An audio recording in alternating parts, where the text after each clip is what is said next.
Assalamualaikum, Pak RT. Assalamualaikum, Pak RT. Waalaikumsalam. Wah, ada Pak Dokter nih.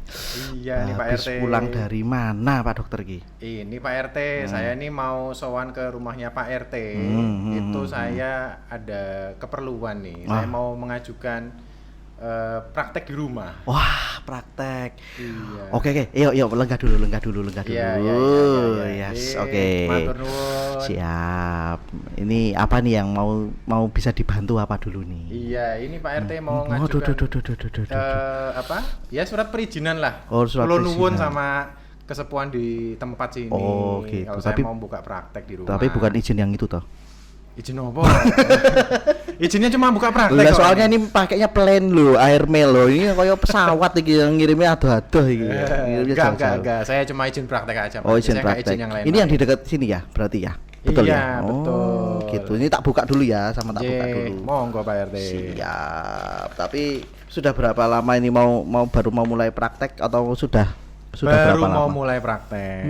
Gitu. Nek jenengan tuh memang aslinya sini ya, di daerah-daerah Jogja sini ya berarti ya. Iya, alhamdulillah aslinya Jogja asli. Wah, Jogja Ya, makanya asli. medoknya kerasa. Waduh, medok iki apa tuh? Kalau minyak kebanyakan Itu kuahnya. iya sih. Lah, dokter itu berarti ini sekarang kalau dinasnya di rumah sakit mana, Dok? Saya sekarang lagi dinas di Rumah Sakit Universitas Ahmad Dahlan. Itu yang saya. di Utara Stadion itu bukan sih? Iya, betul di Maguwarjo. Di betul. Maguwarjo. Nah, di situ kalau apa namanya? Nek sesuk Bu RT hamil lagi itu kira-kira kalau mau sowan sama dokter piye? Kan sedangkan udah ke sini, aku mau ke situ ya. Oh, boleh, silakan nanti konsultasi dulu, nanya bagaimana dengan kondisi kehamilannya, silakan dikonsultasikan. Silakan boleh nanti datang ke poliklinik di kandungan di Rumah Sakit UAD. Nanti kemudian kita akan periksa, kemudian bisa konsultasi lebih lanjut. Oh iya. Gitu. Aku pengen jaluk saran tapi ya aseng kok wae. Nah, tapi ini gelarnya kalau di kedokteran apa? SPOG apa gimana? Ya, kalau yang tertulisnya namanya SPOG. SPOG itu apa tuh, singkatan apa tuh? Spesialis Obstetri dan Ginekologi. Artinya ahli kebidanan dan penyakit kandungan. Kebidanan dan penyakit kandungan. Betul. Oh iya. Tapi di sini Dokter Dewanto Suryoningrat. Betul. MMRK apa? Magister Manajemen Rumah Sakit. Magister Manajemen Rumah Sakit bagian SPOG. Waduh. Enggak dicampur no Pak RT. Satu-satu. Oh, ngono toh, siji Iya, toh. Oh sekolahnya iya. satu-satu. Terus manajemen rumah sakit bagian iki. Waduh. Oke. Dok, biasanya tuh dokter kan di bagian kandungan toh. Betul. Sudah berapa kali menangani pasien-pasien yang istimewa, Dok? Waduh, ya banyak kali ya kalau pasien istimewa ya. Yang butuh perhatian khusus itu banyak. Lah kok iso? Ya banyak. Kalau misalkan perhatian khusus kan kita harus tahu ini kondisi-kondisinya ini spesial, kondisi-kondisinya ini harus diawasi jauh lebih intens. Nah, itu kan banyak kasus-kasusnya. Terus kalau pas kehamilan kayak gitu tuh, atau ini dokter menangani yang pas hamilnya atau sebelum hamil konsultasi sama jenengan apa gimana? Oh bisa, sebelum gitu. hamil konsultasi dulu bisa, termasuk persiapan pada kehamilannya sangat mungkin sekali saya tangani. Nah, pernah kejadian kasus ini nggak? Pernah kejadian kasus yang orang lama nikah tapi belum hamil-hamil gitu? Ada. Bisa ceritain dikit nggak itu? Ya. Ada yang mungkin salah satu atau salah dua deh, boleh diceritain. Ya. Berapa lama hamilnya? Ya, jadi kalau misalkan untuk kondisi sudah menikah lama, belum dikaruniai keturunan atau belum hamil-hamil, itu memang kita harus melakukan pemeriksaan dulu ya. Jadi kita cari tahu dulu nih apa nih penyebabnya. Karena pada prinsipnya kehamilan itu kan terjadi karena ada sel sperma yang sehat, ada saluran pembuahan yang jalannya terbuka lebar, dan ada sel telur yang menetas tiap bulannya. Oh gitu. Itu harus kita cari tahu dulu. Nah, pada kondisi-kondisi pasien-pasien yang seperti itu kadang kita harus melacak dulu nih di antara ketiga faktor dasar ini nih ada yang kurang ideal atau enggak. Kalau misalnya ada yang kurang ideal kita perbaiki dulu. Kalau misalkan sudah ideal semua ya kita rencanakan dengan ada yang istilahnya dijadwalkan untuk berhubungan suami istrinya, betul. Jadi ada, ya saya dulu sempat mengalami itu juga sih dok. Tapi pertanyaan saya yang paling krusial adalah waktu kejadian adalah teman saya. Jadi teman saya itu pernah dia sudah bertahun-tahun nikah, betul. tapi nggak hamil. Terus efeknya adalah sampai perceraian dok. Iya dong. Sampai perceraian, dan ternyata setelah bercerai kan yang dituduh pertama adalah yang cowok karena nggak bisa hamil. Nah ternyata kok setelah bercerai si cowok ini bisa menghamili. Maksudnya menikah lagi. Nah sama yang baru hamil gitu loh maksudnya gitu.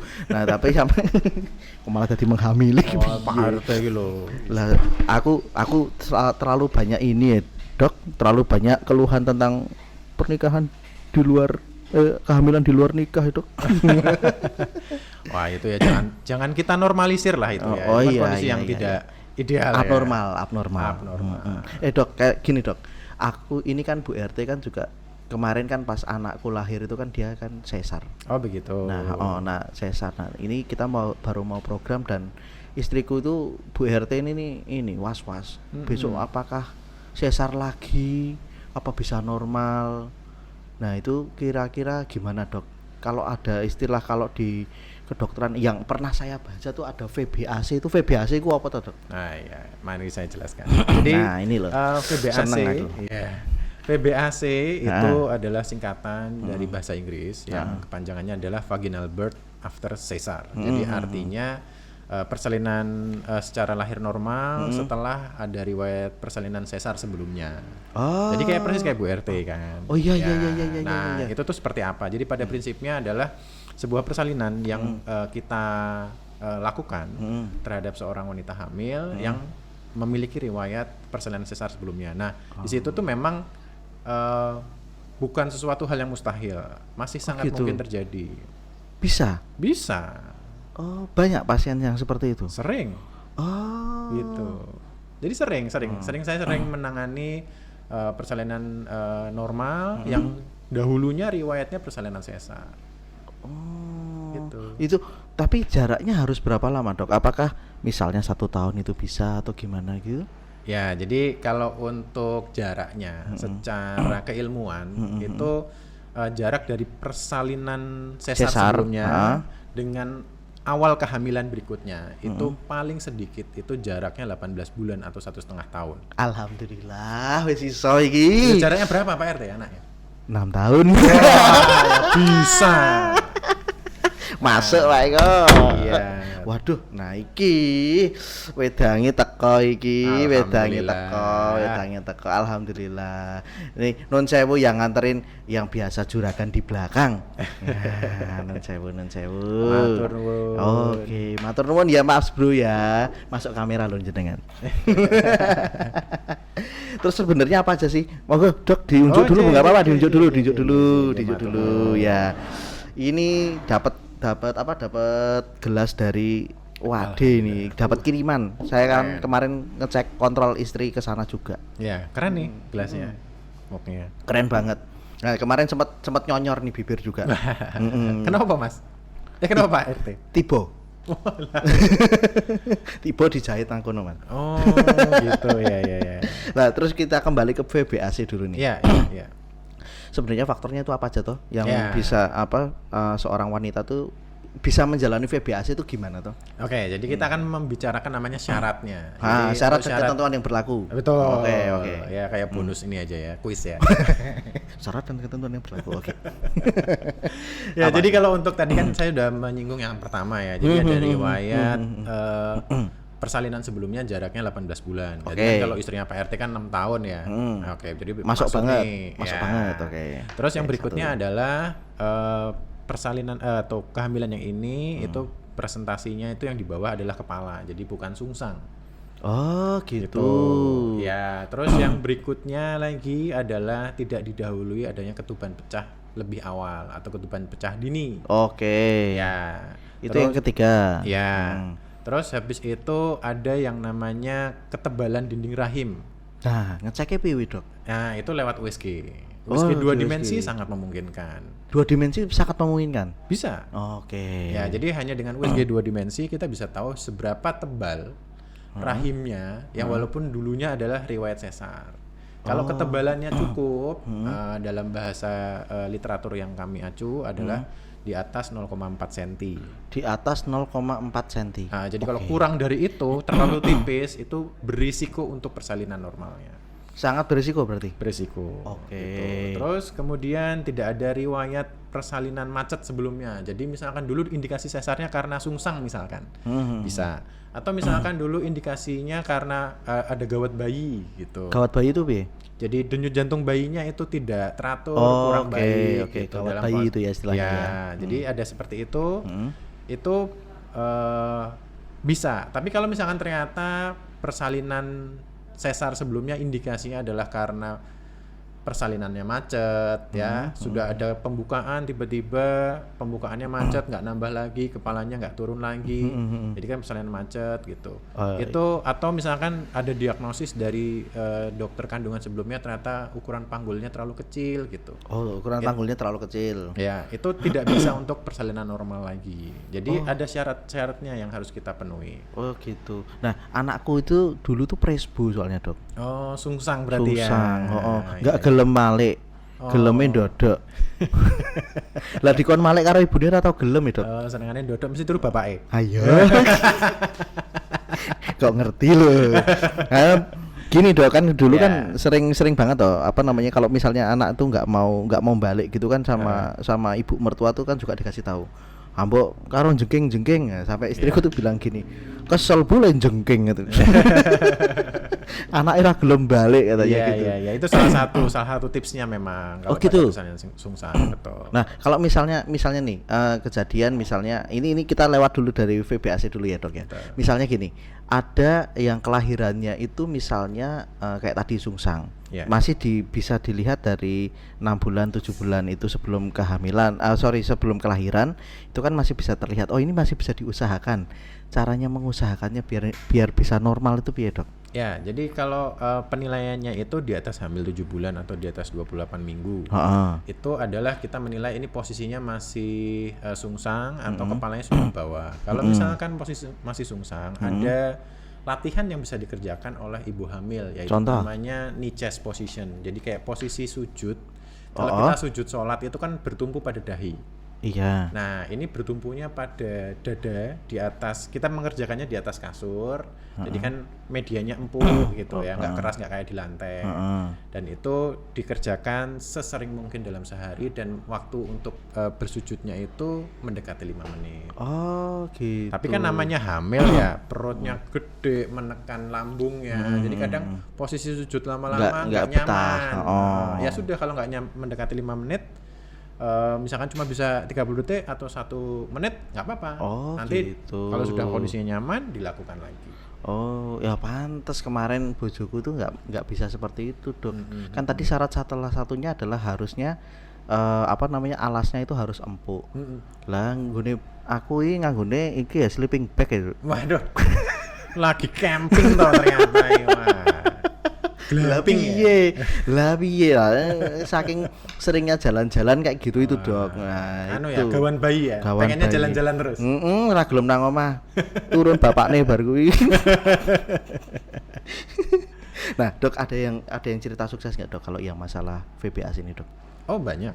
Jadi saya selalu menjelaskan ke pasien di awal-awal kehamilan bahwa dengan riwayat persalinan sebelumnya adalah operasi sesar, apakah seorang ibu hamil ini menginginkan kehamilan ini berharap untuk bisa melahirkan normal gitu. Saya tanya dulu di awal biasanya. Kalau misalkan kemudian dia kontrolnya selalu sama saya akan follow up gitu. Jadi artinya saya akan membuat catatan di awal bahwa pasien ini menghendaki untuk lahir normal pasca persalinan sesar sebelumnya atau VBAC.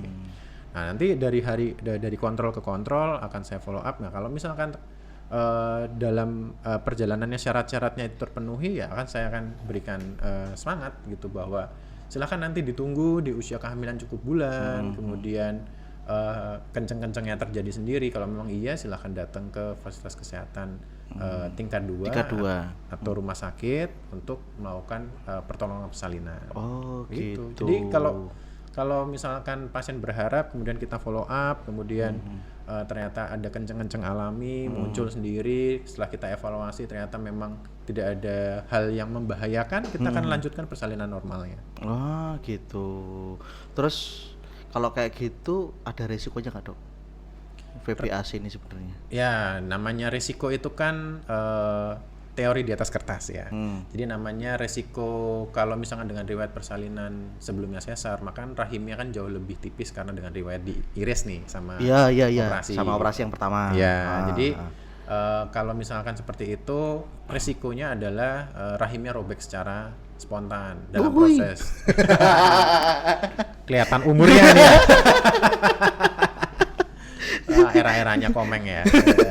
Jadi kalau untuk risiko itu memang ada angkanya, itu sangat kecil, yaitu 0,4% sebenarnya. Sangat rendah sekali. Kok rendah banget? Iya. Makanya sebenarnya kalau misalkan syarat-syarat terpenuhi untuk kita persalinan normal masih bisa kita upayakan. Sangat rendah sekali. Jadi artinya seorang wanita jika menghendaki atau menginginkan atau berekspektasi untuk bisa lahir normal, ya akan kita upayakan dulu. Oke. Wah, resikonya, tapi ya itu tadi. Tapi nggak apa-apa sih. Berarti manfaatnya malah banyak manfaatnya juga nih daripada resikonya nih kalau aku lihat nih. Ya, masih tetap akan ada manfaatnya. Nah, salah satu atau salah dua manfaatnya apa dok? Nanti kalau misalkan mau hamil lagi yang ketiga misalkan, riwayatnya pernah sesar, kemudian hamil kedua lahir normal, yang ketiganya peluang untuk lahir normalnya jauh lebih besar. Oh gitu? Betul. Oke. Masih sangat mungkin sekali. Saya pernah menemukan pasien dengan riwayat hamil pertamanya sesar karena sungsang, kemudian yang kedua lahir normal sebelumnya, kemudian yang ketiga yang sama saya, pertolongan saya lahir normal lagi, dan angka keberhasilannya cukup tinggi. Oh gitu? Betul. Oke, bariki aku tak daftar karo Bunia iki ya. Monggo Bu RT diajak konsultasi dulu. Sayangnya urung mulih iki. Makanya tadi sing nganter minum ke sini bukan Bu RT, harusnya Bu RT. Nek jenengan gitu. Ketemu Bu RT, wah. Galak. Oh ya, kelihatan dari kerutan wajahnya ya. Makanya aku ra gelem Mbak ini diseneni terus aku. Nah, terus kalau misalnya sebenarnya kalau misalnya sesar berulang terus sama VBAC itu untuk kedepannya untuk masalah kehamilan tingkat kesuburan mempengaruhi nggak sih dok? Iya, jadi gini, memang dalam prosedur operasi sesar kita para dokter kandungan yang bekerja di Indonesia itu memang dituntut untuk melakukannya secara aman dan nyaman. Jadi artinya aman dan nyaman. Ya, nyaman untuk pasien, aman untuk pasien juga. Jadi artinya segala sesuatu prosedur yang kita kerjakan harus dengan kendali kita itu adalah dalam kondisi yang baik. Oke, baik betul. Itu biar apa? Kalau untuk kehamilannya tidak terganggu. Kehamilannya tidak terganggu. Di berikutnya. Jadi kalau misalkan ternyata kita terlalu banyak menyisakan bekas darah dari operasinya, itu mungkin peluangnya untuk terganggu ada. Oh, tapi trauma kecil. Ya? Bukan trauma, sisa darahnya itu mengganggu. Sorry, sisa darahnya. Kalau kita tidak bersihkan. Tak kira ininya, tak kira jadi ibunya. Bukan. Jadi kalau misalnya kita operasi, sisa darahnya tidak dibersihkan dengan baik, itu membuat ada perlengketan sehingga bentuknya jadi saluran pembuahannya jadi melekuk-lekuk sehingga untuk proses kehamilannya jadi bisa terganggu. Gitu. Kecil tapi mungkin aja terjadi. Cuma saya bisa pastikan bahwa dokter-dokter kandungan di Indonesia itu gak ada yang menyisakan sisa darah di dalam rongga perut pasiennya. Pasti kita akan melakukan prosedur mengecek aman sebelum kita melakukan penutupan dinding perut pasien. Iya. Tapi kadang-kadang kalau kayak Bu RT kemarin kan waktu anakku yang pertama ini, ya masih pertama sih ya, anakku ini itu kan itu loh dok, jadi sempat ada kayak nyeri kayak ini waktu kan dia kan juga sesar, jadi habis itu terus masih ada rasa nyeri, masih kadang-kadang kok perutnya, jadi kalau orang hamil itu ya setahu saya nih, Kalau saya kan hamil nggak keluar nih dok. sekali ini metu koyo nogo gitu dok. Nah itu tuh sempet kaget dengan kondisi kok perutku jadi ini, terus anakku kemana, kayak semacam kaget bingung bagaimana itu ya. Tapi dia sering langsung kayak ngeliat luka. Nah kalau pada saat setelah sesar itu biasanya kadang-kadang kan sering ada rembesan luka. Itu kenapa dok biasanya dok? Oh, kalau rembesan luka itu berarti proses penyembuhannya sedang tidak baik-baik saja. Oh gitu. Betul. Kalau misalkan penyembuhan luka yang baik, seharusnya tidak ada rembesan dari luka irisannya. Jadi kalau misalkan ternyata ada pasien, ada luka, kemudian ada rembesan, baik itu cairannya bening, mungkin sudah mulai keputihan, kekuningan gitu. Itu berarti ada proses meradang. Iya, ada proses peradangan, bisa jadi sampai dengan infeksi. Nah, itu harus ditangani segera, periksa ke dokternya. Oh, gitu. Seharusnya sih enggak. Seharusnya enggak sih. Cuman waktu itu mungkin karena istriku panik ya. Jadi kayak sok diusek-usek gitu, Dok. Dikukur-kukur terus. Kukur-kukur. Lama-lama ya mungkin rada kukunya rada tajam kan bisa jadi ya dok ya. Iya. Nah itu rada atau jangan-jangan belum dipotongi ya gitu ya. Apa nih? Kukune. Iya. Lah terus gini dok, kan sekarang kan berarti kalau anakku umur 6 tahun berarti kan sekitar tahun 2018-2017 lah ya. Teknologi waktu itu masih ya kita tahulah belum berkembang terlalu pesat walaupun sudah ada. Nah kalau sekarang gimana dok untuk tadi VBAC terus sesar, teknologi sekarang bagaimana dok untuk apa ya maksudnya ya untuk proses itu tuh gimana sekarang? Kalau misalnya sesar kan sekarang sudah ada teknologi USG 4 dimensi. Ya yang berarti bisa melihat sampai misalnya kayak kalau dulu kan melihat orang sungsang, bayi sungsang itu kan nggak kelihatan, membedakan antara ini ari-ari atau usus itu kan tipis kalau yang dulu ya. Kalau yang sekarang dengan teknologi yang sekarang gimana dok kalau kayak gitu dok? Ya sebenarnya kalau untuk pemeriksaan pada kehamilan untuk mengecek hal-hal seperti itu tadi itu tidak terlalu berbeda ya. Jadi artinya apapun yang kita periksa di era-era putronya panjenengan yang pertama itu sudah bisa ketahuan. Cuma memang kesadaran masyarakatnya yang sedang kita tingkatkan bahwa kesadaran masyarakat betul untuk mencari tahu sendiri. Jadi ketika kita pasien periksa, itu kan kadang masih cuma iya aja, diem aja kan gitu. Sekarang bertanya aja sama dokternya, tanya dok gimana kondisi kandungan saya, dok kehamilannya bagaimana, kemudian apakah ada bayi, istilahnya orang Jawa ya bayi kalungan usus apa enggak, gitu bayi ya. Atau mungkin kalau bahasa awam yang saya sebutkan adalah litan tali pusat di leher gitu. Betul. Itu ada apa enggak? Itu bisa dengan penguasaan USG yang jauh lebih baik seperti sekarang. Ada teknologi 3 dimensi, 4 dimensi itu kan jauh lebih baik untuk melihat itu semua. Gitu. Jadi kalau untuk perkembangannya memang dalam dunia kedokteran itu akan selalu dinamis ya, selalu bergerak terus menerus. Kita akan selalu dengan teknologi yang lebih baru. Ada kemajuan yang kita harus amati gitu. Jadi bukan yang statis diam di tempat gitu. Jadi kalau misalkan untuk VBAC saya rasa untuk masalah teknologi saya rasa nggak jauh berbeda. Cuma kalau untuk mengedepankan keamanan itu akan jauh lebih kita tingkatkan pada ibu hamilnya. Sip. Berarti sesuk aku daftar iki. Oh iya monggo saya tunggu di poliklinik. Oke. Free pass. Ayo monggo. Boleh nih kalau prioritas nih. Ya, semantap iki karo dokter iki. Oke, Dok, ini berarti kalau misalnya surat-surat ini tak cek tadi sama tak baca-baca kita sama interview tadi kan lengkap nih, Dok. Ya. Nah, yang kurang nanti tinggal ini aja, Dok. Tinggal nanti kan biasanya di tempat kita tuh kan ada ngisi kas. Nah, nanti ngisi kasnya sama Pak Bendahara, jangan sama saya. Ya, Nanti gitu. tidak gratifikasi. Oh Katanya gitu. gitu. Ya, Nanti sesuai dengan tupoksinya ya. sesuai dengan tupoksinya. Karena gini, karena kalau di sini itu kan kayak ruko-ruko di depan itu kan biasanya kan ada apa namanya, setiap ini ada uang jempitan ronda. Oh, gitu. Nah, itu kan kita sering muter. Nah, kalau sekarang kan anak-anak muda tuh nggak pernah muter. Nanti tak kasih QRIS-nya aja, langsung masuk ke rekening yang bendahara. Oh boleh. Boleh.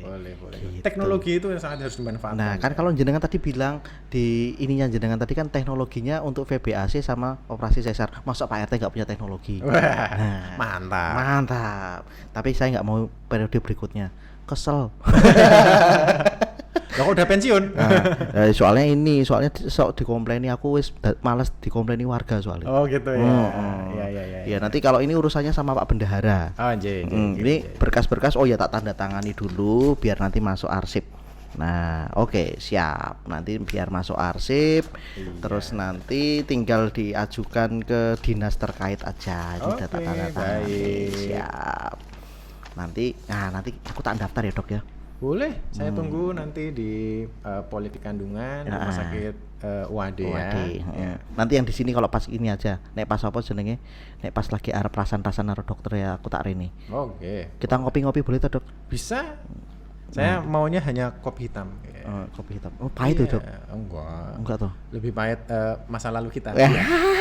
Wah. Malah pahit karena nggak punya duit nih, Dok. Monggo, Dok, ini tak kembalikan. Nanti kalau ini kita bisa bersilaturahmi lagi ke ini. Siap. Saya tak bersilaturahmi ke tempatnya jenengan. Ya. Gitu. Ya. Terus ini juga apa, saya ada terima kasih sudah meluangkan waktu untuk membantu saya mengurus perizinan ini. Oh iya, Dok. Iya. Waduh, ini ada apa ini? Iya, monggo. Sek Dok. Ya, itu bisa diperhatikan. Waduh. Oh, sulap. Bukan.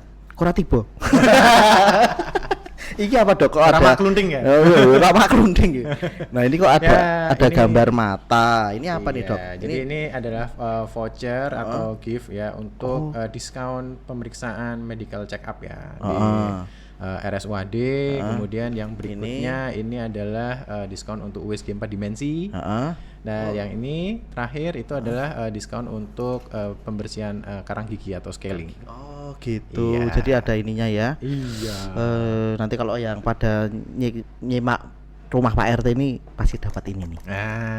Itu. Tapi ini kok ngepas ya, Dok? Kenapa? Anakku butuh scaling gigi, oke, tak simpen. Bojoku arep iki, oke. Lagi meripatku ya, Dok. Dok iki gambare meripat ya, Dok. Tapi buat warga aja. Pak RT-nya tuh nggak usah. Buat warga aja. Ya wes, aku berarti banyak warga lebih itu diskonan ya, Pak. Oh, boleh. Ya, oke, siap. Makasih dokter sudah datang. Ya, dengan senang hati. Hati-hati di jalan. Ya, nanti kalau mau balik lagi ke Klaten saya dikabari. Oh, siap. Saya nitip. Oh, nitip apa? Nitip tepak. Tak pikir ayam panggang. Waduh, udah lewat itu. Balik lagi. Makasih loh nih, Dok. Ya. Hati-hati di jalan, Dok. Ya, saya tak pamit dulu nggih, Pak RT. Assalamualaikum. Waalaikumsalam warahmatullahi.